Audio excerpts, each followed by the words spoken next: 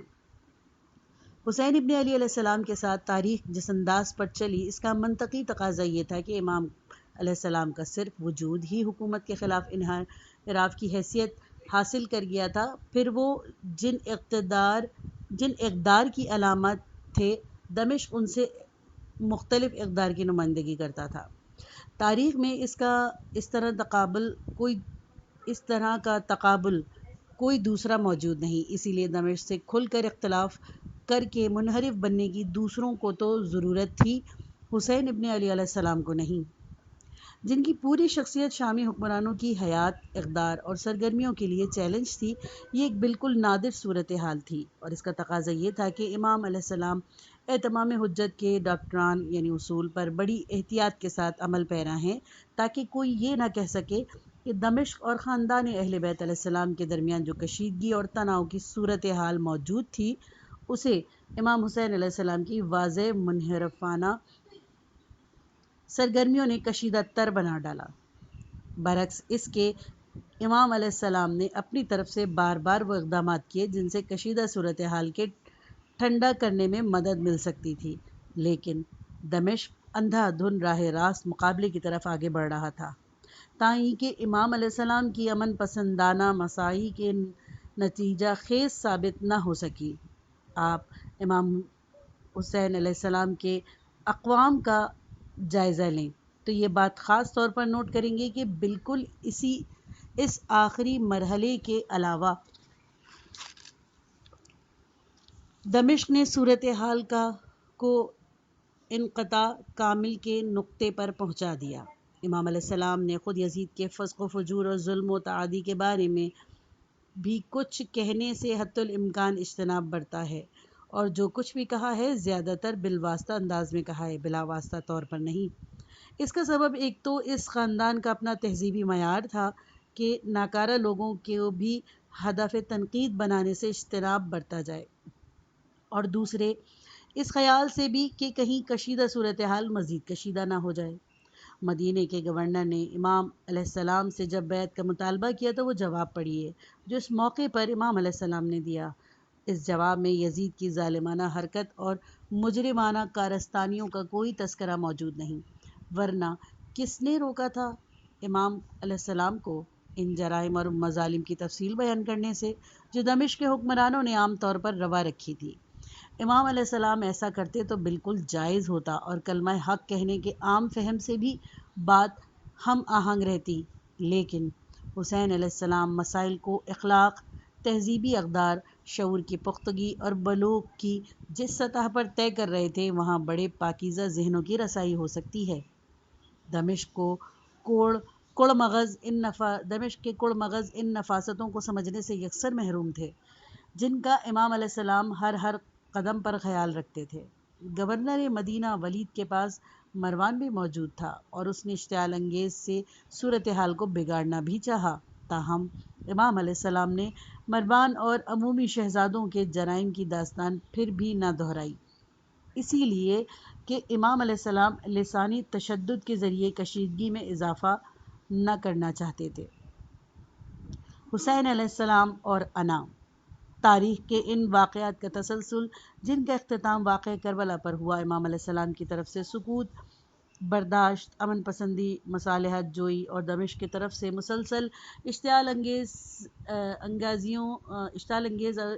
انگیزیوں سے عبارت رہا۔ امام حسین علیہ السلام نے اپنے اقدامات ہی سے نہیں بلکہ اپنی تقریروں سے، گفتگو سے بھی دمشق کے حکمرانوں کو یہ عذر مہیا کرنے کا موقع نہیں دیا کہ حسین ابن علی علیہ السلام کا وجود حکومت کے لیے سیاسی رزق کی حیثیت رکھتا ہے۔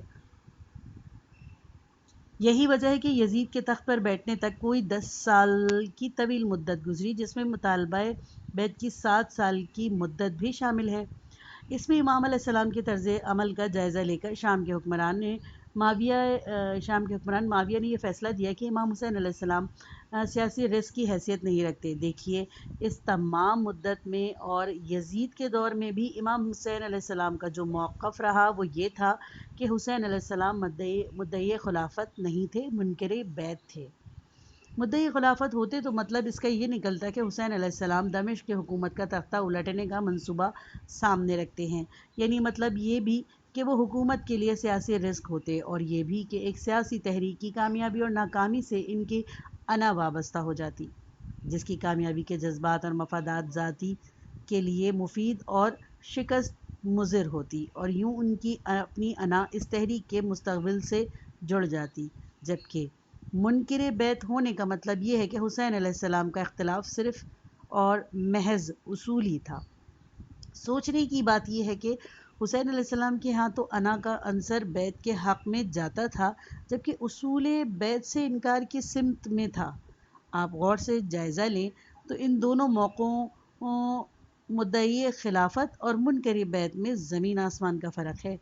مدعی خلافت ہونے کی صورت میں انا کا ایک عنصر ایک منزل کے حصول سے وابستہ ہوتا ہے، جبکہ منکر بیعت ہونے کے موقف میں انا بیعت کے حق میں جاتی ہے۔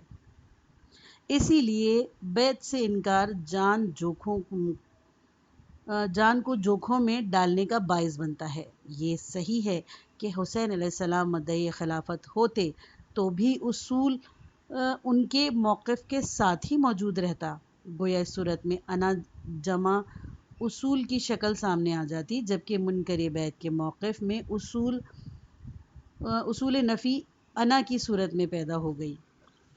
بلکہ ایک قدم آگے بڑھا کر یوں کہیے کہ پہلی صورت میں انا اصول نوازی کے ساتھ دیتی ہے، جبکہ دوسری صورت میں اصول نوازی کی راہ اختیار کرنے میں انا کا مطالبہ مخالفانہ سمت میں ہوتا ہے۔ انا تحفظ ذات کا تقاضا کرتی ہے، جبکہ بیعت سے انکار جان کو خطرے میں ڈالنے کا موجب تھا۔ اسی لیے انکار بیعت کا فیصلہ کرتے وقت اور اس فیصلے پر جمے رہنے کی صورت میں ہر لمحہ انا کے مطالبات اور تقاضوں سے بھی لڑنا پڑتا تھا، اور یہ صورت واضح طور پر سابقہ صورتحال سے بالکل مختلف ہے۔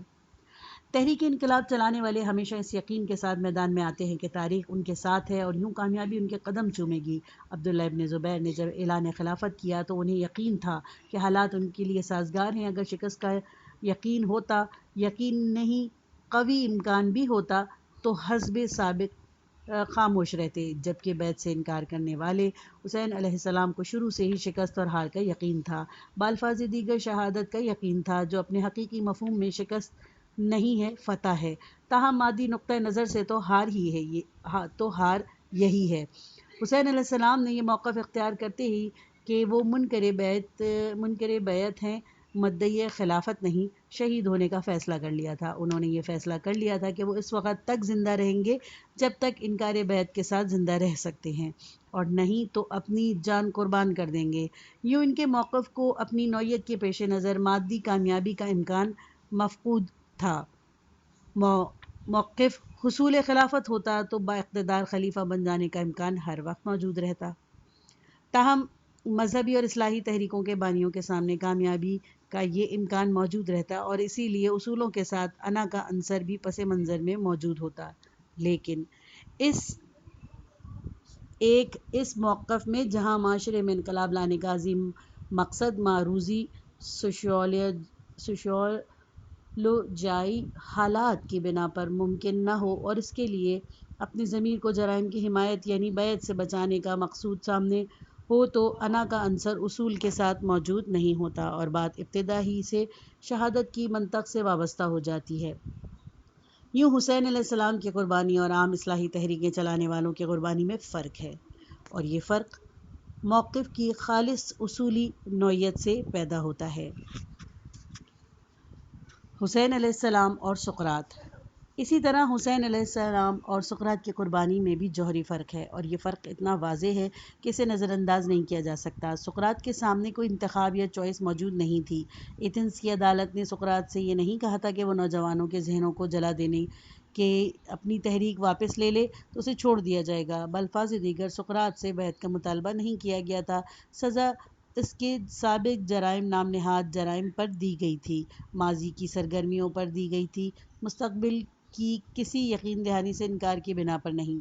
یہ صحیح ہے کہ اس نے رشوت دے کر رہائی حاصل کرنے کے مشورے پر اپنے شاگرد کو ڈانٹ دیا تھا، لیکن کیا آپ سقراط جیسے عظیم شخص سے یہ توقع کر سکتے ہیں کہ وہ اپنی گلو خلاصی کے لیے رشوت دینا پسند کرے گا؟ حسین علیہ السلام کے سامنے سقراط کے مقابل صورتحال مختلف تھی۔ ان کے پاس چوائس، انتخاب موجود تھا۔ ایک طرف بیعت تھی اور دوسری طرف اپنی جان کی قربانی ہی نہیں 72 اور دوسرے افراد کی شہادت بھی، پورے خاندان کی بربادی، بھیانک مظالم اور بربریت آمیز زیادتیاں۔ حسین علیہ السلام کو دو متبادل صورتوں میں سے کسی ایک کا انتخاب کرنا تھا۔ انتخاب کرنے کا حق ان کے پاس تھا، سقراط کے پاس نہیں۔ سقراط کو کسی کا فیصلہ سننا تھا اور حسین علیہ السلام کو اپنا فیصلہ سنانا تھا، جو انہوں نے سنا دیا۔ سقراط کے پاس صرف رشوت دینے کی چوائس تھی۔ رشوت دینے کا مطلب یہ تھا کہ وہ اپنے سارے ماضی پر خط تنسیق کھینچ دیتا، جیسے کہ اس نے اپنے شاگرد سے کہا بھی تھا۔ عدالت کے فیصلے کو بدلنے کا اختیار اس کے پاس نہیں تھا۔ حسین علیہ السلام کے پاس حکمران کے فیصلہ بدلنے کا چوائس موجود تھی۔ ان کے حق میں جو فیصلہ ہو رہا تھا وہ بیعت سے وابستہ تھا۔ بیعت کر لیتے تو وہ خود اور ان کے رفقا لرزہ خیز مظالم سے بچ سکتے تھے۔ حسین علیہ السلام اور سقراط کی قربانی میں ایک اور بڑا فرق یہ بھی ہے کہ حسین علیہ السلام چاہتے تو 10 محرم کی رات کی تاریکی میں بیعت اور موت دونوں سے بچ جاتے۔ انہوں نے رفقا سے کہا کہ وہ رات کی تاریکی میں کہیں چلے جائیں۔ سخت قدغنوں اور نگرانیوں کے باوجود یہ ممکن تھا کہ حسین علیہ السلام بھی رات کی تاریکی میں روپوش ہو جاتے۔ اگر ان کے رفقا کے لیے بچ جانے کا امکان موجود تھا تو ان کے لیے بھی یہ راستہ اختیار کرنا ممکن تھا، یا کم از کم وہ یہ کوشش ضرور کر سکتے تھے۔ سقراط کے لیے بچ نکلنا ممکن تھا تو صرف رشوت دے کر، مگر حسین علیہ السلام رشوت دیے بغیر بھی بچ نکل سکتے تھے۔ یوں ہوتا تو حسین علیہ السلام کی اپنی جان تو بچ جاتی، مگر کیا وہ اصول ذبح نہ ہو جاتا جس کے لیے حسین علیہ السلام نے جان دی؟ لازماً ذبح نہ ہوتا جس کے لیے حسین علیہ السلام نے جان دی، اس لیے کہ اس صورت میں بھی وہ بیعت تو وہ نہ کرتے۔ ہاں، بالکل اعلیٰ اخلاقی اقدار کے پیمانے پر اس طرح موت سے بچ نکلنا خوف کی نمائندگی کرتا ہے، اور خوف کی وجہ سے موت سے ڈرنے والا اعلیٰ عظمتوں کا استحقاق نہیں رکھتا۔ حسین علیہ السلام یہ کچھ کرتے تو تاریخ اخلاقی اقدار کی اس بے مثال علامت سے محروم رہ جاتی جس کا نام حسین ابن علی علیہ السلام ہے۔ حسین علیہ السلام کی کربلا کے المیہ اور ایتھنز کی عدالت کے مجرم سقراط کے المیہ میں اور بھی بنیادی فرق ہے اور اساسی امتیازات ملتے ہیں۔ سقراط کے خاندان کی عورتیں جب بھی حراست خانے میں ملنے آتی تو شدید جزا و نزا کے ذریعے سقراط کو زہر کھانے سے باز رہنے پر مجبور کرتی۔ اس صورتحال سے عاجز آ کر سقراط نے اپنے شاگردوں کو ہدایت کر دی کہ وہ خواتین کو واپس کر دیں اور آئندہ انہیں حراست گاہ میں نہ آنے دیں۔ حسین علیہ السلام کے المیہ میں صورتحال اس سے مختلف تھی۔ کربلا میں خواتین اور بچوں کی گریہ وزاری کی آوازیں بلند ہوتی تھیں، مگر یہ سب کچھ صرف صورتحال کو اپنی نوعیت کا رد عمل تھا، ورنہ حسین علیہ السلام کے قافلے میں سبھی بیعت کے معاملے میں یکساں موقف رکھتے تھے۔ ایک روایت ہے کہ امام علیہ السلام کی 4 سالہ لڑکی سکینہ نے جب پیاس کی شدت کی شکایت کی تو امام علیہ السلام نے نیزے سے زمین کھود کر کچھ پانی برآمد کیا۔ سکینہ پانی پینا اینا ہی چاہتی تھی کہ باپ نے روکا اور کہا، سکینہ تم جانتی ہو اس پانی کی قیمت کیا ہے؟ اس پانی کی قیمت یزید کی بیعت ہے۔ راوی کہتے ہیں سکینہ نے یہ پانی پھینک دیا اور کہا کہ اس قیمت پر یہ پانی بہت مہنگا ہے۔ اس ضمن میں روایت کی صحت پر دماغ نہ کھپائیے، سوچئے یہ کہ کربلا کے المیے سے کس قسم کی روایت وابستہ ہیں۔ واقعہ اپنی نوعیت اور اطلاعات میں جو معنویت رکھتا ہے اس کی نسبت سے اس سے متعلق روایات موجود ہوتی ہیں، جن میں سے بعض غلط بھی ہوتی ہیں، جن سے جذبہ عقیدت پیدا کرنے کا سبب بن جاتا ہے، مگر جذبہ عقیدت کے زیر اثر جو روایت وجود میں آ جاتی ہیں وہ بھی تو اس رجحان کے تحت ہی ہوتی ہیں جو متعلقہ واقعہ میں پایا جاتا ہے۔ کربلا کے المیے کی اپنی نوعیت ہی ایسی ہے کہ اس جیسی روایات موجود ہوں جو اصول کے نکھرا پن کی وضاحت کرتی رہیں۔ سقراط کی حسین علیہ السلام سے مشابہت اس نقطے پر آ کر ختم ہو جاتی ہے، بلکہ کربلا اس سے زیادہ بھی بہت کچھ ہے۔ پانی کی بندش، فرات کی پانی پر قبضہ کے ایشوز کو جنگ اور تصادم کا عنوان بنانے سے امام علیہ السلام کا اجتناب، 72 افراد کی شہادت، نعمتوں کی بے حرمتی، لاشوں کی بے حرمتی، خیموں کو جلایا جانا، خاندان اہل بیت علیہ السلام کی اسیری اور بازار میں تشہیر وغیرہ المناک حوادث کا وہ درد انگیز سلسلہ ہے جو صرف سانحہ کربلا میں ایک جگہ جمع ہو گیا ہے، اور دوسری ایسی صورت جدوجہد میں کہیں نظر نہیں آتا جو انتخاب و چوائس کے ساتھ کی گئی ہو، یعنی جس میں قربانی دینے نہ دینے کی چوائس قربانی پیش کرنے والے کے پاس موجود ہو۔ یہ صورتحال صرف حسین علیہ السلام اور ان کی کربلا کے ساتھ مخصوص ہے، یہ تاریخ کے کسی اور المیے میں نظر نہیں آتی۔ مظلومیت اور اصول۔ تاریخ کے المیہ ڈراموں کے وہ مظلوم ہیرو جنہوں نے اصولوں کی خاطر موت کو قبول کیا ہمیشہ انسانوں کی مقبول شخصیتیں رہے ہیں۔ افراد سے انسانوں کی یہ محبت خود افراد سے متعلق نہیں ہوتی، اصولوں سے وابستہ ہوتی ہے، اور یہ محبت زیادہ گہری، زیادہ عمیق ہو جاتی ہے جب اصولوں سے مظلومیت بھی نتھی ہو۔ اصول نواز فاتح بھی عوامی مقبولیت کے حامل ہوتے ہیں، لیکن یاران محل یہاں ذرا رک جائیے، کہیں کوئی غلط بات تو قلم سے نہیں نکل گئی، اسی لیے کہ بعض لوگ تو اس رائے پر پہنچتے ہیں کہ انسان سب کچھ معاف کر سکتے ہیں، مگر فتح جسے لوگ بمشکل ہی معاف کرتے ہیں، جنگی فتوحات ہی نہیں، انسان تو عام کامیابیوں کو بھی معاف کرنے یا برداشت کرنے میں ہمیشہ بخل سے کام لیتے رہے ہیں۔ تاریخ انسانی ایک کھلی کتاب کی طرح حسین علیہ السلام کے سامنے تھی، اور اسی لیے انہوں نے تاریخ کی سب سے بڑی کامیابی حاصل کی تو شکست کے راستے جو مقبول بنانے کا سب سے مؤثر راستہ ہوتا ہے، حسین علیہ السلام نے اپنے لیے مظلومیت کا بدل چنا جو افراد کو محبوب بنانے کا سب سے یقینی ذریعہ بنتی رہی۔ پھر اگر یہ مظلومیت اصولوں کے لیے ہو تو مقبولیت و محبوبیت قدم چومتی ہے۔ اصولوں کے لیے ہار جانے والے ہمیشہ مقبول رہتے ہیں، اور یہ ہار موت تک پہنچتی ہے، تو پھر عوامی محبت کچھ زیادہ ہی عمق اور گہرائی پیدا کر لیتی ہے۔ مظلومیت ایک وسیع تر اصطلاح ہے اور اس کے لیے کئی درجوں میں بٹ جاتی ہے۔ عوامی محبت اور لگاؤ ان درجوں کی نسبت سے گھٹتا بڑھتا ہے۔ مظلومیت کے جن درجوں تک کوئی ہیرو پہنچ جاتا ہے، مظلومیت ہی کی طرح اصولوں کا معاملہ ہے کہ بعض ہیرو مقاصد کے تعین میں اصول نواز ہوتے ہیں، مگر وسائل کے انتخاب میں آزادی محسوس کرتے ہیں۔ بعض وسائل کے بارے میں بھی احتیاطیں پیش نظر رکھتے ہیں، مگر کبھی کبھی مجبور کن حالات کی وجہ سے اس احتیاط کا دامن چھوڑ بھی دیتے ہیں۔ اب اگر مظلومیت اور اصول نوازی اور وسائل کے انتخاب میں شدت احتیاط کے ساتھ ہوں تو متعلقہ المیہ اور اس کا ہیرو تاریخ پر انتہائی گہرا اور دیرپا اثر ڈالتا رہے گا۔ حسین علیہ السلام اور ان کی کربلا اس قسم کے المیے کا واحد مثال ہے، اور اس لیے کہ کربلا کے اثر تاریخ پر دوسرے کسی واقعے سے بہتر، زیادہ گہرا، بہت زیادہ دور رس ثابت ہوا۔ حسین علیہ السلام دراصل علامت بن گئے اصول نوازی اور مظلومیت کی، وسائل کے استعمال میں شدید احتیاط اور کردار کی پختگی اور بلوغ کی، اور اسی لیے حسین علیہ السلام سے محبت کسی خاندانی رشتے کی بنا پر نہیں ہے۔ یہ مسئلہ نسلی نہیں ہے بلکہ اصولی اور اعلیٰ اخلاقی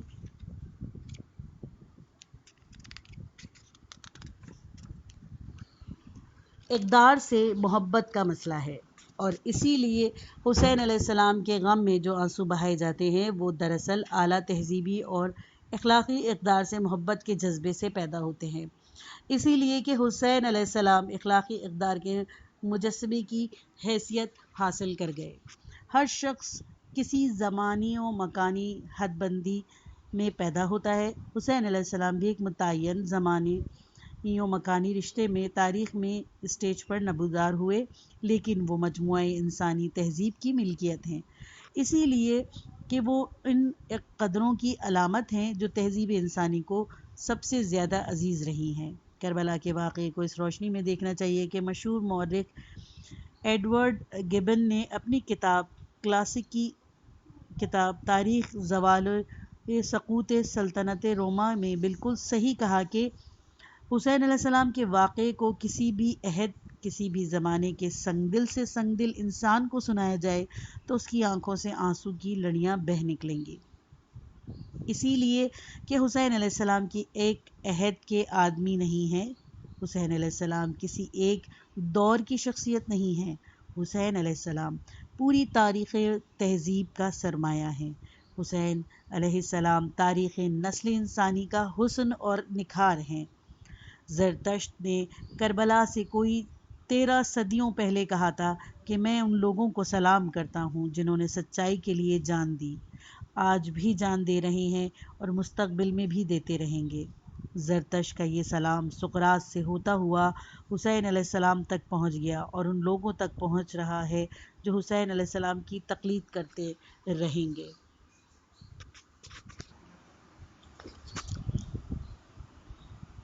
یہ پارٹ ختم ہوا۔ کربلا تہذیب کا مستقبل سید محمد تقی کی کتاب اختتام کو پہنچی۔